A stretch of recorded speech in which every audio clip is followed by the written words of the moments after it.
Eu tenho uma história que envolve a Dark Web ou algo semelhante.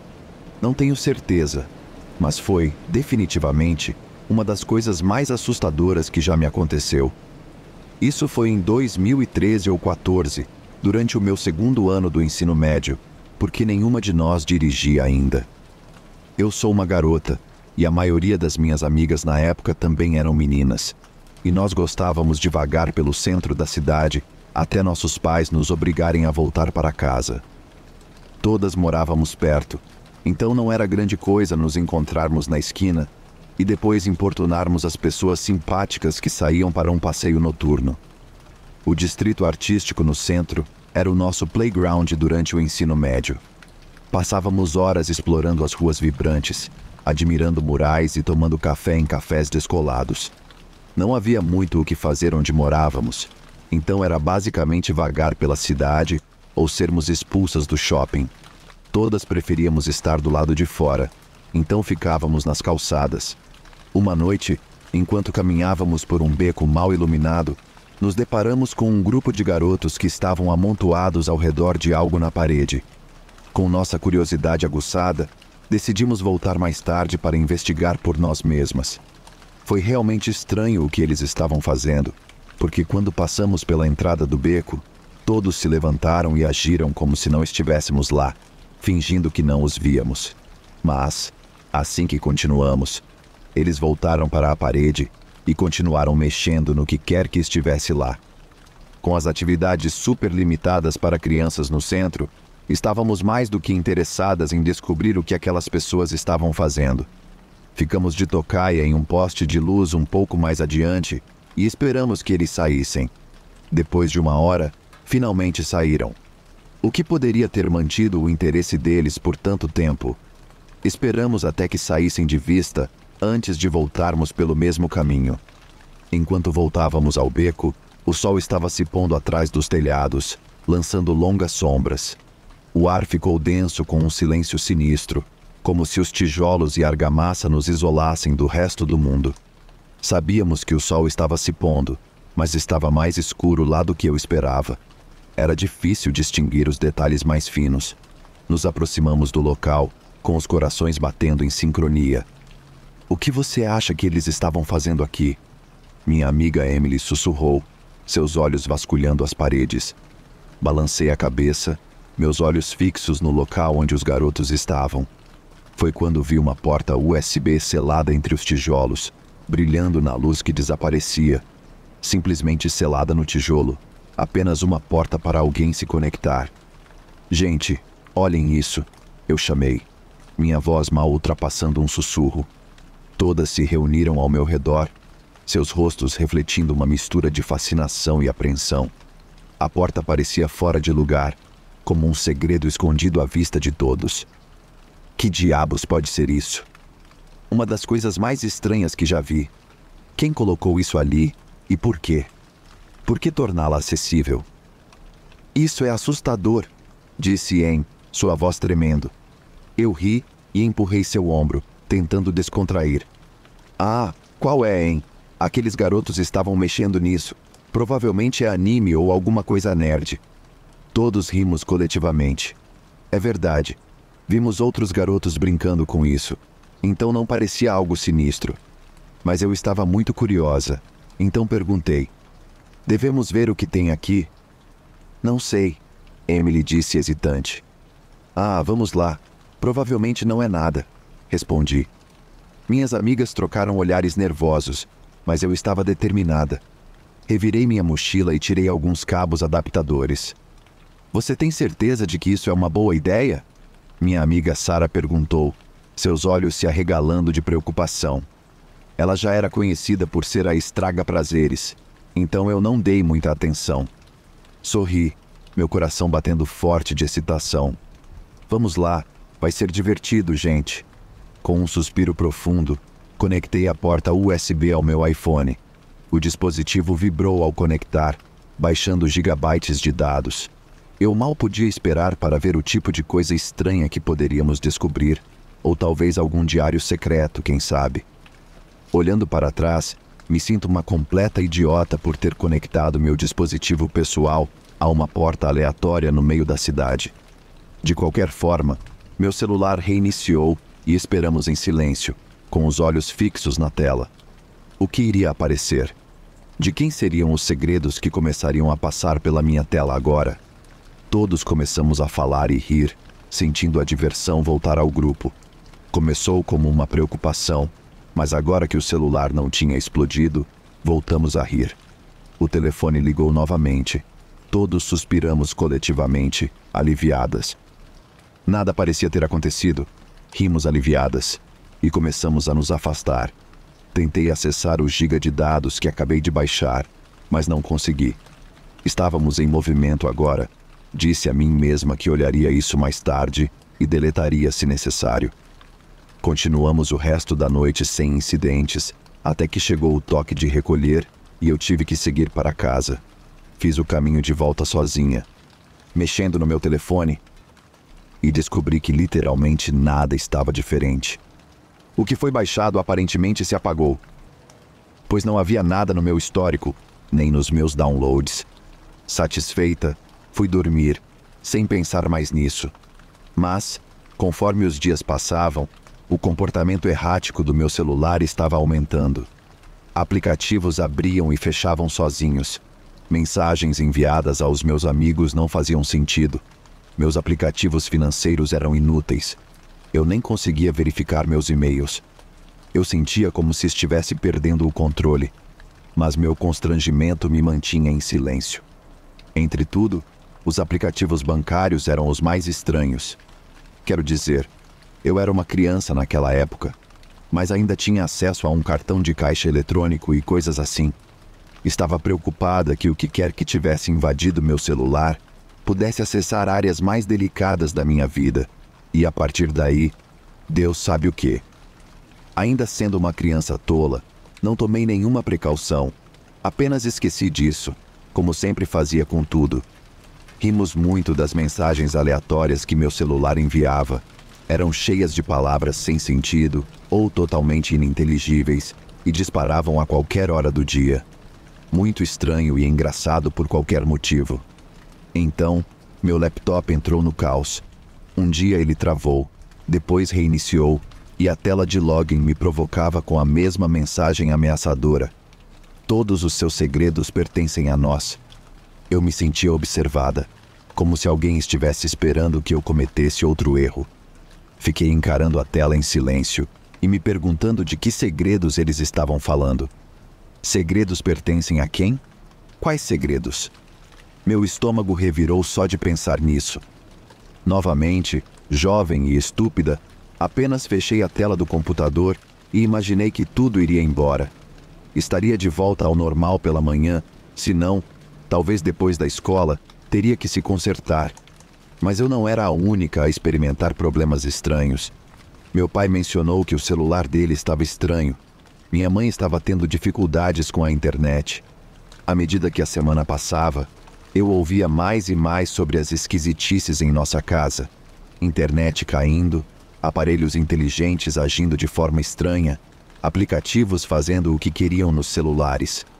Era como o velho oeste para a tecnologia em nossa casa, e aconteceu tudo de uma vez. Só eu sabia de onde o problema vinha. Eu sabia que havia trazido algo sinistro para dentro da nossa casa, algo que eu não conseguia lidar sozinha. Mas o que eu podia fazer? Contar significava me entregar. Uma noite, enquanto eu estava deitada na cama, nosso sistema de segurança disparou, e eu não consigo expressar o quão aterrorizante foi ser acordada por algo tão avassalador. Sistemas de alarme como esse são tão altos que fazem seus dentes tremerem, batem dentro do seu peito, fazem cada fio de cabelo na sua cabeça se levantar. É uma sensação muito desconfortável, mesmo quando você está acordada.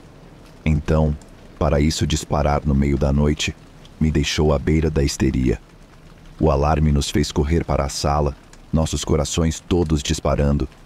Meu pai rapidamente verificou as portas, mas não havia ninguém lá. Ele tentou desativar o alarme, mas não funcionava. Eu podia ver o rosto dele ficando frustrado na luz vermelha da tela, digitando o código várias vezes, e nada acontecia. Era como um pesadelo, mas não estava indo embora. Então, o impensável aconteceu. O alarme cessou e uma voz falou através do intercomunicador, com um tom muito frio. Olá, vocês podem nos ouvir? O quê? Quem é? Meu pai gritou no intercomunicador. Só queríamos dizer que todos os seus segredos pertencem a nós agora. Meus olhos se arregalaram e eu fiquei paralisada, literalmente desabando contra a parede e caindo no chão. Minha mãe veio me consolar, gritando para meu pai chamar a polícia. Ele conseguiu cortar a energia do sistema de segurança de alguma forma e os alto-falantes ficaram em silêncio. Foi então que eu desabei e confessei tudo para meus pais. Eles ficaram chocados, mas rapidamente entraram em modo de crise, anotando tudo o que eu poderia contar a eles. Eles estavam naturalmente furiosos, mas já estávamos no meio do problema. Não havia mais nada a fazer. Todos nós dormimos no mesmo quarto naquela noite, só para garantir que nada mais louco estava acontecendo. Na manhã seguinte, eles contataram a polícia e todos os tipos de especialistas em controle de danos, incluindo seus contadores e especialistas financeiros, e até um especialista em segurança cibernética. Eles fizeram um relatório e então obtiveram uma visão geral de tudo o que poderia dar errado e quão grave era a situação. No final, tivemos que substituir todos os nossos dispositivos e algumas tecnologias inteligentes em casa. Precisávamos de todos os novos logins, e-mails e senhas super fortes. Tudo foi colocado em VPNs e criptografado em nossa casa, muito antes de haver anúncios sobre isso online. Foi um grande aborrecimento, muito longo, difícil e caro, mas foi a recomendação. A porta USB foi retirada da parede, mas não revelou nada. Os investigadores disseram que era apenas um ponto de entrega com alguns ensaios angustiados escritos por adolescentes e jovens adultos, até mesmo alguns poemas ruins e alguns códigos aleatórios para coisas aleatórias. Nenhum malware, vírus ou algo do tipo. Era como se tivesse pulado para o meu celular e se infiltrado nos nossos equipamentos, existindo apenas lá. Foi muito assustador pensar nisso. Tivemos que substituir todos os dispositivos, trocar todas as senhas e suportar um longo e extenuante processo para proteger nossa vida digital. Foi um pesadelo, um que eu tola e imprudentemente trouxe para nossa casa. Enquanto lutávamos para reconstruir nossa segurança digital, percebi o quão sortudos éramos. Nossas finanças estavam intactas, nossas vidas privadas permaneceram privadas e evitamos a vergonha de ser hackeados. Existem verdadeiras histórias de terror de pessoas que perdem tudo para golpistas e hackers. Então sair ilesos foi realmente uma bênção. Aprendi uma lição dura. Nunca mexa com coisas que você não entende. Nunca subestime o poder do desconhecido. Era quase como provocar um touro enfurecido, e eu estava impotente para sair do caminho. A internet é muito semelhante. Você nunca quer que ela volte seus olhos para você. A partir daquele dia, tratei a eletrônica com respeito, nunca subestimando sua segurança. A memória daquela porta USB e sua mensagem sinistra permaneceu gravada em minha mente, como um lembrete constante dos perigos que espreitam nas sombras do mundo digital, perigos que nem conseguimos imaginar. Você não gostaria que todos os seus segredos pertencessem a eles também? Gostaria?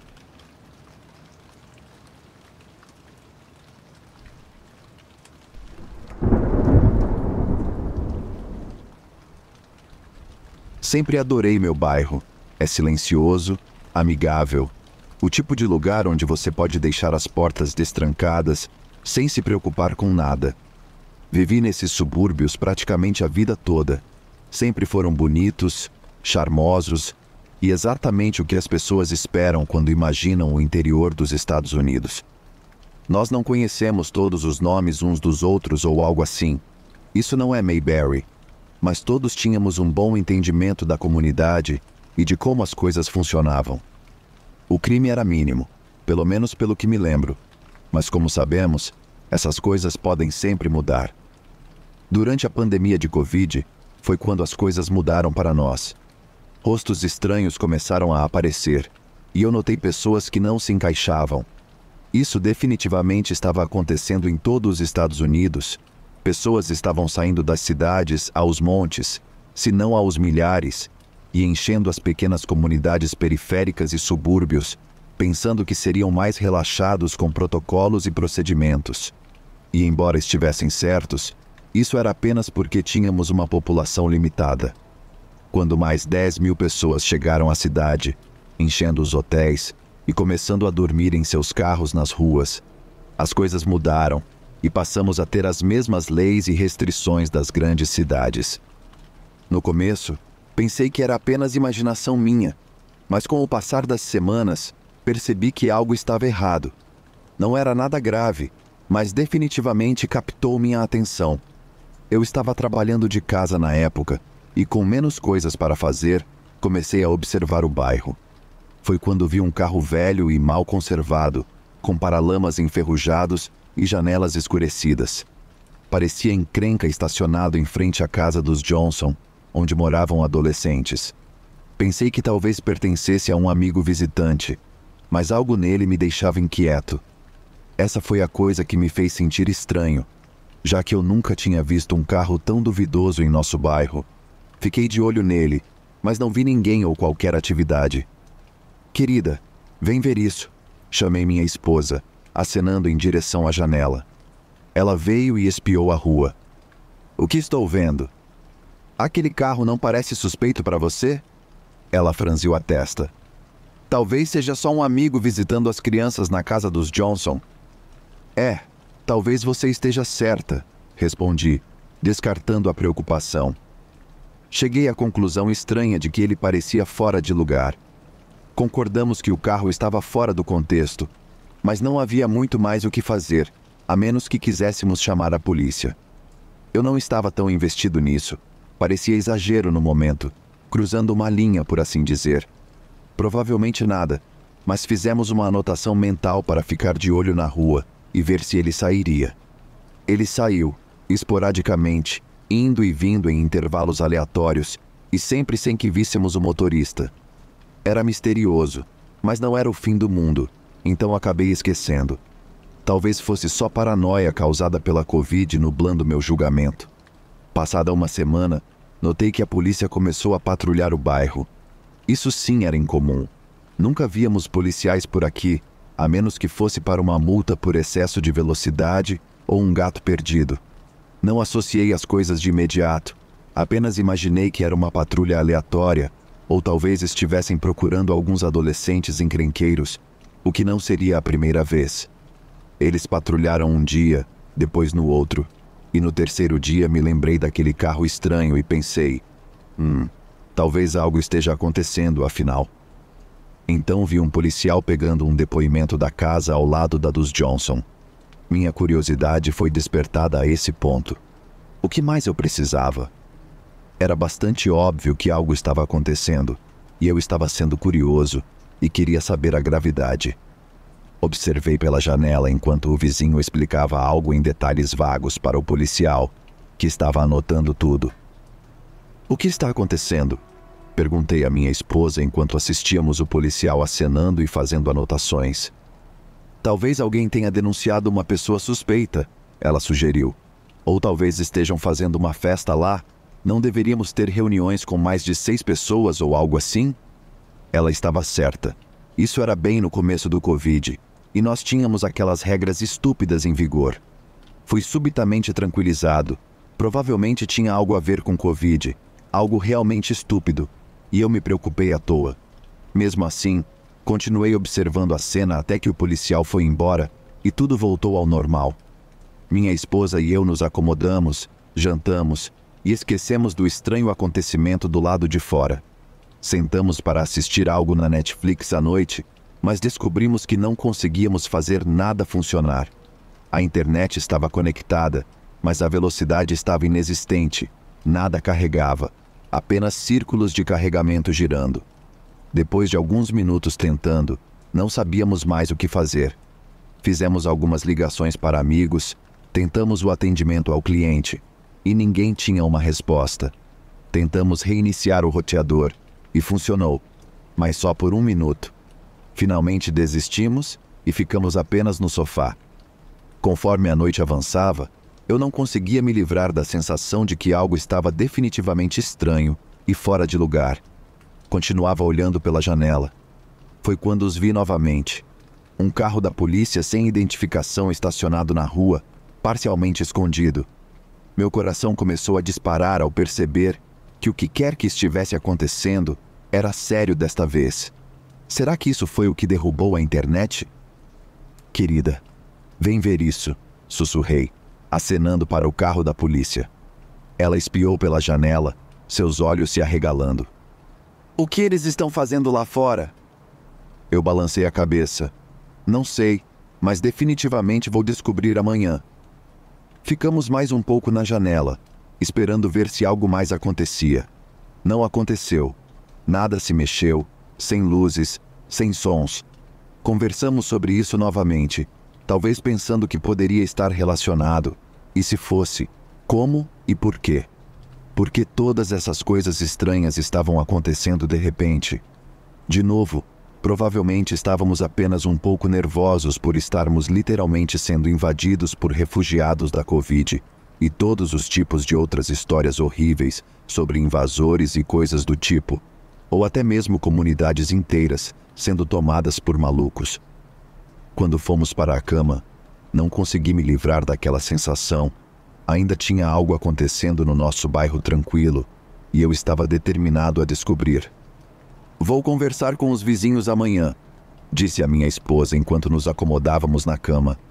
Talvez até com a polícia também. Ela assentiu com os olhos ainda fixos na janela. Tudo bem, querido, mas tenha cuidado. Eu assenti, mas enquanto adormecia, não consegui me livrar da sensação de que estávamos envolvidos em algo em que definitivamente não deveríamos estar. Na manhã seguinte, me levantei, me preparei para o dia, depois esperei até achar que seria apropriado atravessar a rua e começar a fazer minhas perguntas. Quase quis ver se os vizinhos estavam acordados e saindo de casa antes de ir lá incomodá-los. Eu estava nervoso sobre o que poderia descobrir. Também estava nervoso que eu não descobriria nada. Andei até a casa do vizinho minutos depois, sentindo essa sensação de desconforto. A rua estava vazia, sem sinal daquele carro estranho ou do carro da polícia. Isso foi meio chato, porque eles eram minhas peças-chave dessa evidência estranha. Com os carros fora dali, eu estava sem nada tangível para mostrar, se é que faz algum sentido. De qualquer forma, fui até a porta e bati, e depois de um breve momento, ela se abriu para revelar meu vizinho, todo arrumado e parecendo impecável, o cara menos suspeito do mundo. E aí, cara, tudo bem? Perguntei, tentando soar super casual. Não muito, ele respondeu, dando um passo ao lado para me deixar entrar, só lidando com alguns problemas estranhos de internet. Assenti simpaticamente. Sim, também estamos tendo problemas, mas a polícia esteve aqui, certo? O que foi isso? Ele hesitou, olhando nervosamente ao redor. Para ser honesto, não tenho certeza. Eles só nos fizeram algumas perguntas sobre nossa atividade na internet e depois pegaram um depoimento. Fiquei confuso. Isso é estranho. Eles disseram do que se tratava? Ele balançou a cabeça. Não, eles só disseram que era uma questão de segurança. Conversamos mais um pouco e eu mencionei o carro, mas ele não sabia de nada. Ele disse que estava apenas tendo problemas com a internet, praticamente os mesmos problemas que estávamos tendo. O provedor de internet dele chegou a entrar em contato, aconselhou a desconectar o módem e o roteador, tudo que fazia a rede funcionar, e esperar. Ele mencionou que já tinham enviado alguém, mas estava mais irritado porque era trabalho e nada mais. Eu decidi voltar para casa depois de fazer algumas outras perguntas e receber respostas vagas. Conversei mais um pouco com ele e mencionei o carro, mas ele não sabia de nada. Ele disse que estava tendo problemas com a internet, praticamente os mesmos problemas que estávamos enfrentando.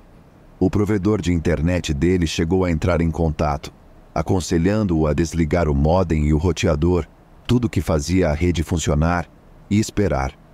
Ele pensou que poderia ser algum golpe ou algo assim, mas descobriu que era uma empresa legítima, então seguiu as instruções. No dia seguinte, a polícia apareceu e confiscou os equipamentos, e essa foi a última vez que ele soube de algo. Nos despedimos depois disso, e então eu segui meu caminho.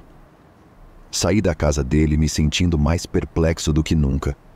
Enquanto caminhava de volta para casa, decidi tentar minha internet novamente.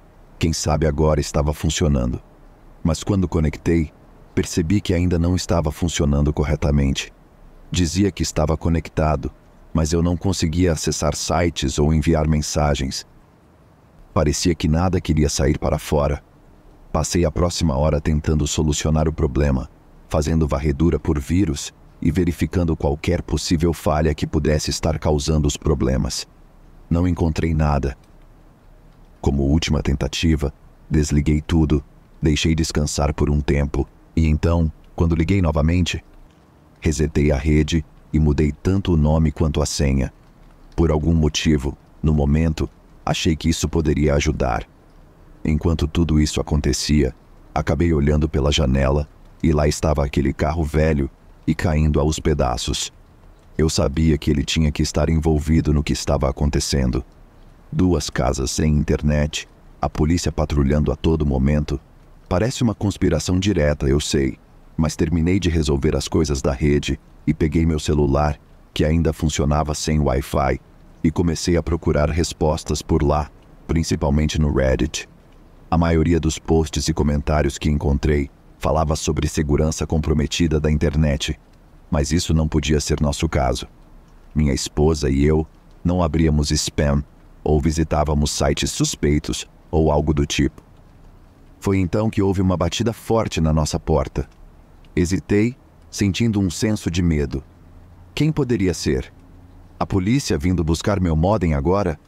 Pensei no meu vizinho e nos policiais que vieram confiscar os equipamentos dele. É uma sensação realmente assustadora no momento, então eu simpatizei com ele. Pensei que talvez ele estivesse envolvido em algo errado, algo privado. Talvez os policiais o pegaram e estavam no meio de uma operação.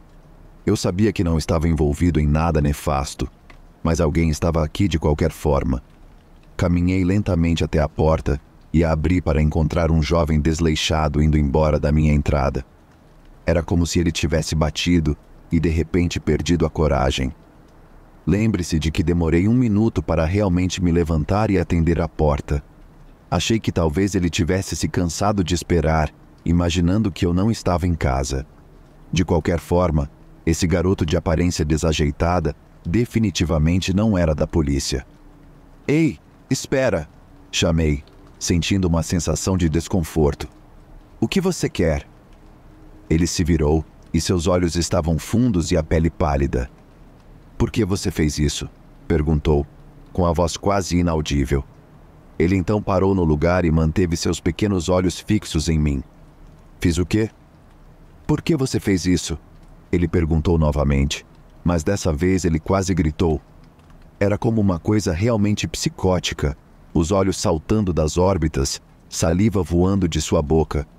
Eu podia ver que o que quer que esse garoto estava falando estava realmente irritado, com algum tipo de paixão.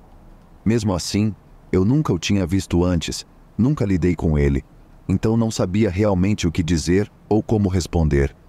Ele balançou a cabeça e foi embora, me deixando ainda mais confuso e desconfortável do que nunca.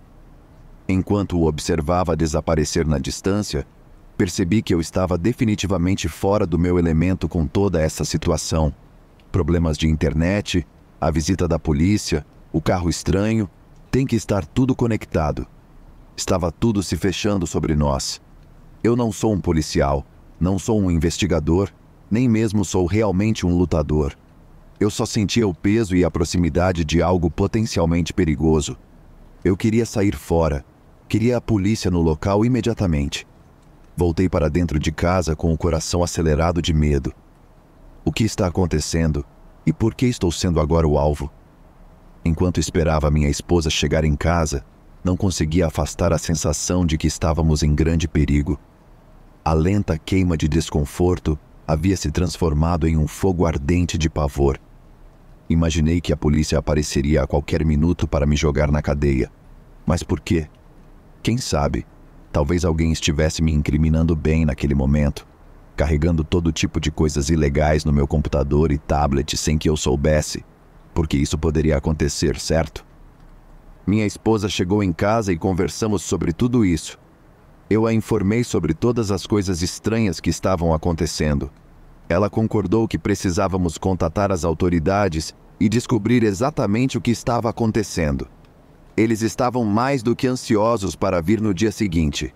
Tivemos uma pequena reunião e obtivemos a informação de que a polícia estava tentando localizar uma pessoa contra quem estavam construindo um caso.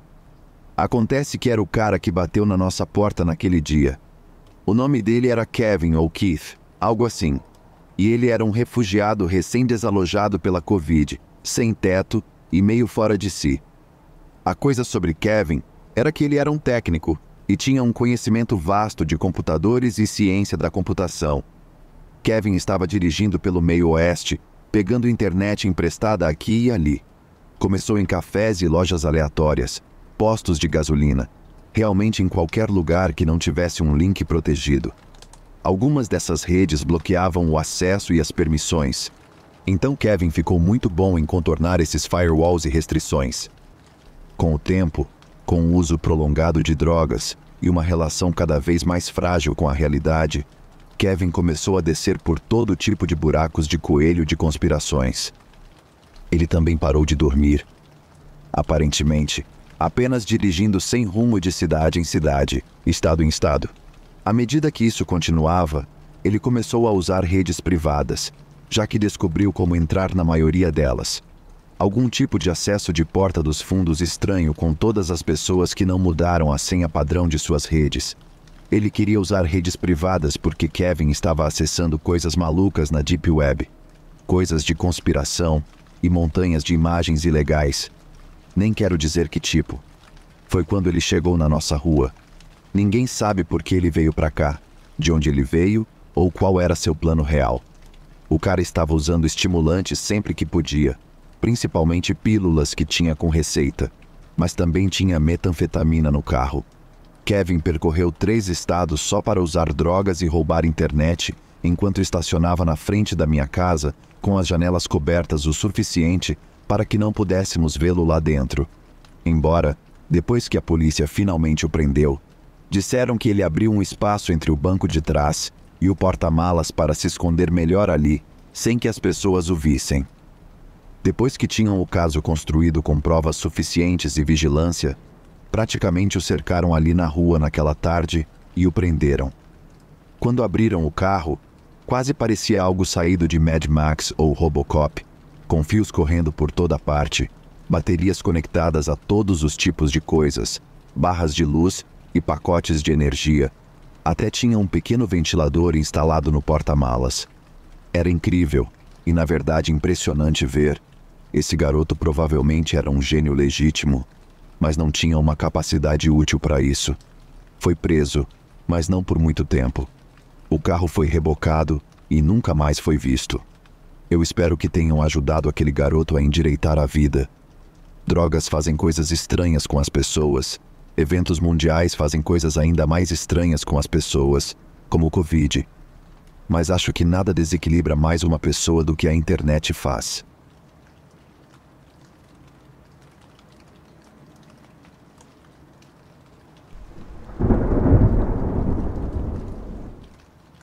Eu tenho uma história para contar, mas gostaria de permanecer anônimo. Tudo isso aconteceu em 2022. Eu me inscrevi para um trabalho remoto de revisão via LinkedIn com uma empresa conhecida, ou pelo menos era o que eu pensava. Fui contatado por e-mail por um homem chamado Alex para saber sobre a minha disponibilidade para a entrevista. Eu fiz a entrevista pelo Skype, então com Marlin, que consistiu em uma série de perguntas. Nunca falei com ele pessoalmente, o que deveria ter sido o primeiro sinal de alerta. Marlin me informou alguns minutos após eu enviar as respostas para a equipe de revisão que eu tinha sido contratado. Completei o formulário com meu nome e endereço e assinei o contrato. Fui então informado de que precisaria receber um cheque, que eu deveria assinar e depositar na minha conta, e depois usar os fundos para adquirir um equipamento necessário para o trabalho e pagar um fornecedor com esse dinheiro. Tudo isso parecia meio estranho, mas eles usaram muitas palavras-chave que eram exatamente o que eu queria ouvir naquele momento. Assinar um cheque, enviar dinheiro adiantado, pagar um fornecedor, comprar meu próprio equipamento. Eu sei, tudo soa como uma fraude, mas no momento eu era um cara procurando um emprego, e eles eram uma empresa disposta a me enviar vários milhares de dólares para me contratar. Que tipo de golpe envolve me enviar dinheiro diretamente primeiro? Não conseguia pensar em nenhum, então apenas considerei que tive muita sorte de ter uma oportunidade tão legal diante de mim. Mas, infelizmente, aqui estou eu, enviando minha própria história de terror. O cheque de $3.000 da empresa apareceu como disponível na minha conta corrente pessoal imediatamente. Então confiei no banco para ver o saldo disponível e pensei que poderia usá-lo. Fui solicitado pelo fornecedor, cujo nome era Kim, via texto, a fazer pagamentos em parcelas que somavam o total do montante. Fiz 2 pagamentos através do Zelle no valor de 500 cada para uma pessoa e um pelo Venmo no valor de 1.000 para outra pessoa. Eu não conhecia nenhuma dessas pessoas pessoalmente. Eu sei o que todos vocês estão pensando. Como você pode ser tão estúpido? Esse era dinheiro que simplesmente apareceu na minha conta. Pensei que isso era simplesmente algum tipo de protocolo para a empresa me integrar.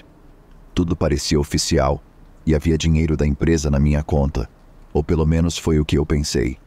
Então, tudo parecia muito legítimo. E além disso, quando alguém te entrega dinheiro com instruções, você simplesmente faz o que te mandam. Caso contrário, é roubo. Sabe o que quero dizer? Assim que o dinheiro apareceu, me senti preso. Caso contrário, estaria em algum tipo de problema. Eu sabia que o dinheiro do cheque não era meu, mas pensei que poderia pagar o restante que devia ao fornecedor com esse cheque e ainda teria fundos existentes que já estavam na minha conta.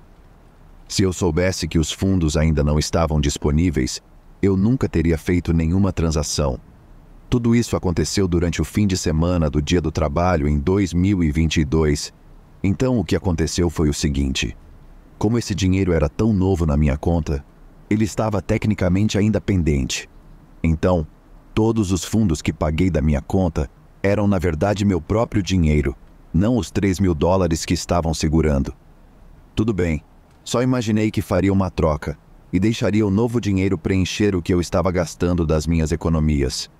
Recebi uma ligação do banco no dia seguinte ao Dia do Trabalho, me informando que o cheque era fraudulento.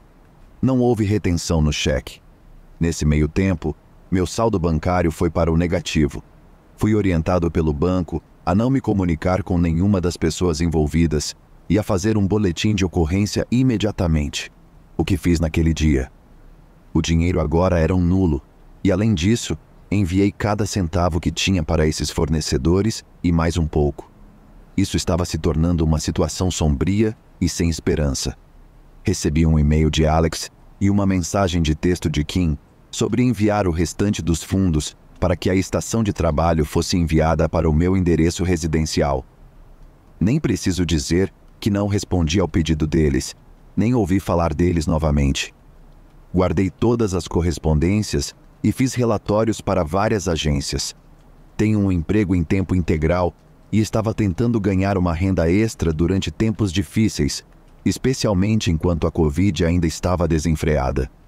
Falhei em reconhecer os sinais de uma fraude e fui pego em um momento de fraqueza, porque no dia da minha entrevista estava atrasado para o aniversário da minha avó. Então levei minha nova contratação como um bom sinal.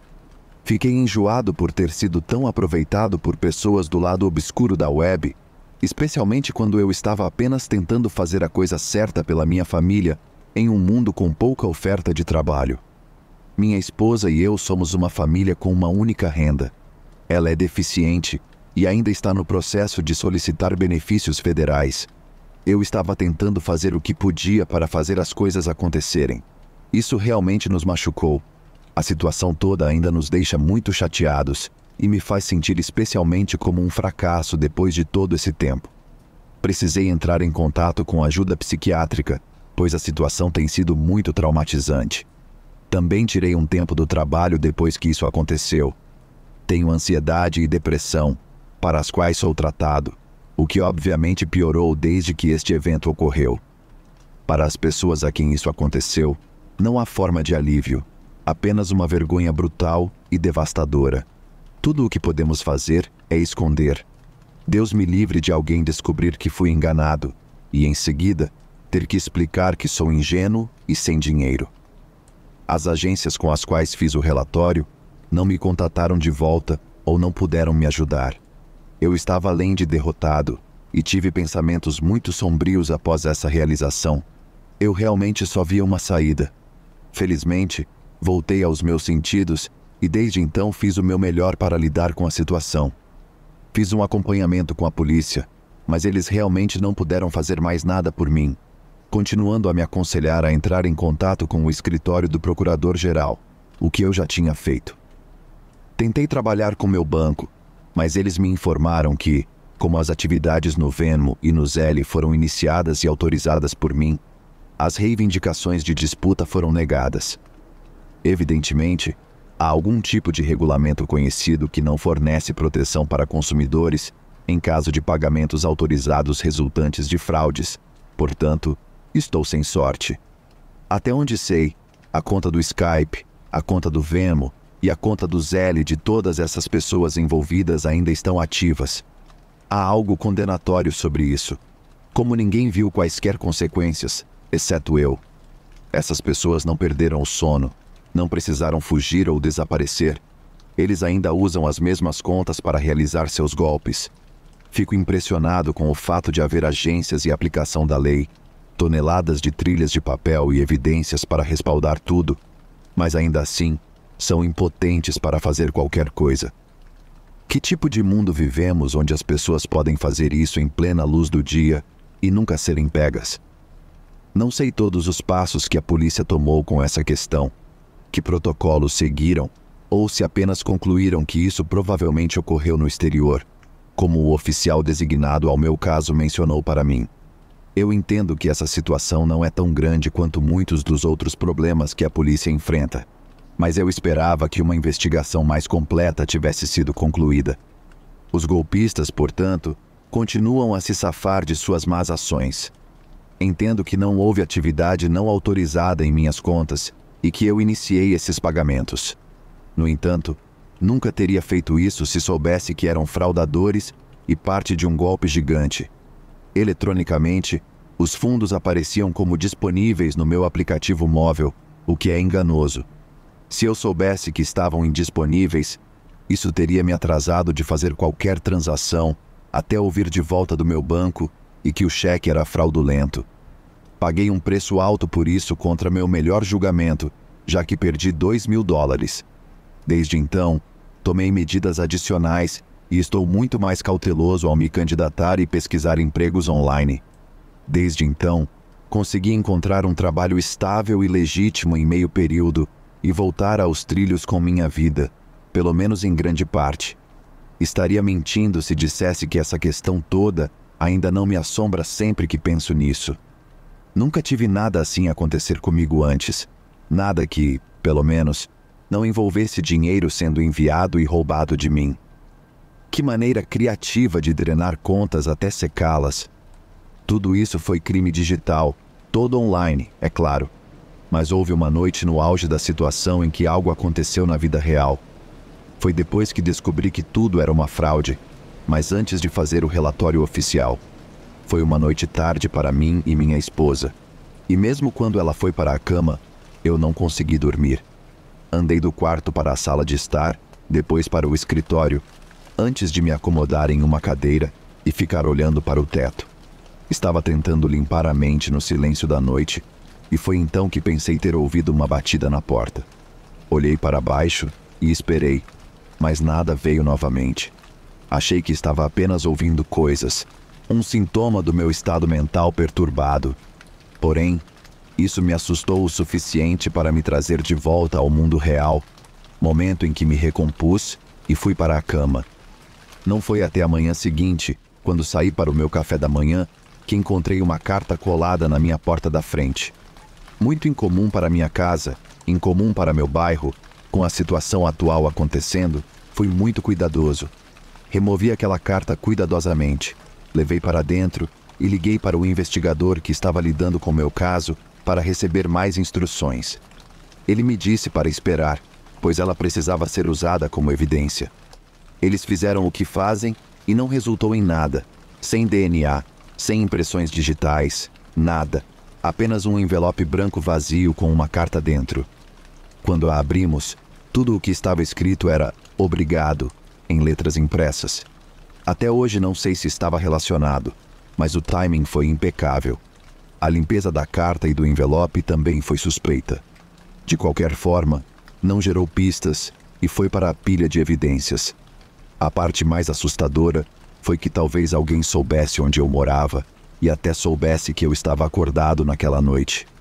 Isso me fez pensar quão comprometidos todos os meus dispositivos estavam. Até hoje, ninguém foi pego e provavelmente nunca será. Vocês podem me julgar, mas acredite, já ouvi muito desde que isso aconteceu e eu queria que nunca tivesse acontecido. Queria compartilhar minha história porque não quero ver o que aconteceu comigo acontecer com mais ninguém.